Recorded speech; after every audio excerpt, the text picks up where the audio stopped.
depuis le début des années 80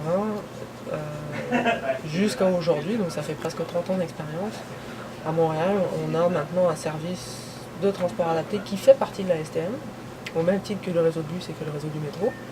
Et ce service-là permet actuellement de faire presque 2,3 millions de déplacements par année. C'est un service porte-à-porte auquel il faut être admis selon une politique d'admission du gouvernement. C'est comme ça, c'est le gouvernement qui s'assure que partout au Québec, tous les gens, quel que soit leur type de handicap, ils sont tous admis selon les mêmes critères, comme ça il n'y a pas d'iniquité. Mais par contre, c'est aux transporteurs après d'avoir la responsabilité d'organiser le type de service qu'ils veulent offrir. Comme c'est un service qui porte à porte, il fonctionne sur réservation et donc il y a des contraintes pour la personne qui est admise. La contrainte, c'est qu'il faut qu'elle planifie bien longtemps à l'avance son déplacement.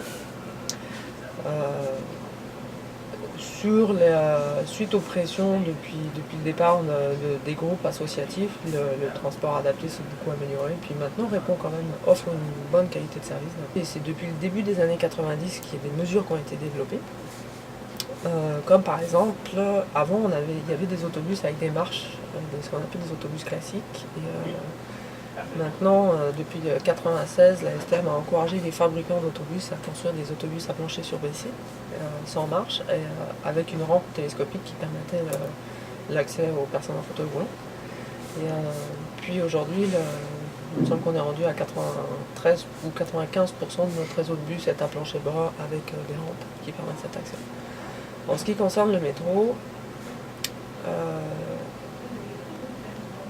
le réseau de métro a été construit dans les années 60-70 et à l'époque l'accessibilité c'était pas une préoccupation. On voulait déplacer les travailleurs et les étudiants et on ne parlait pas des personnes qui vivaient des limitations, qu'elles soient permanentes ou temporaires.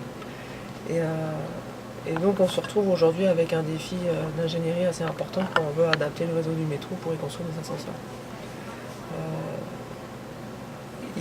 Justement, depuis les débuts des années 2000 et sur incitation du gouvernement, il a été convenu que la STM développerait, à chaque fois qu'il y aurait des nouvelles stations de métro qui seraient construites, celles-ci seraient accessibles. Et c'est le cas des 3 stations à Laval, Montmorency, dans la Concorde et Cartier, qui ont été mises en service en 2006. Et donc ces stations-là sont bien accessibles.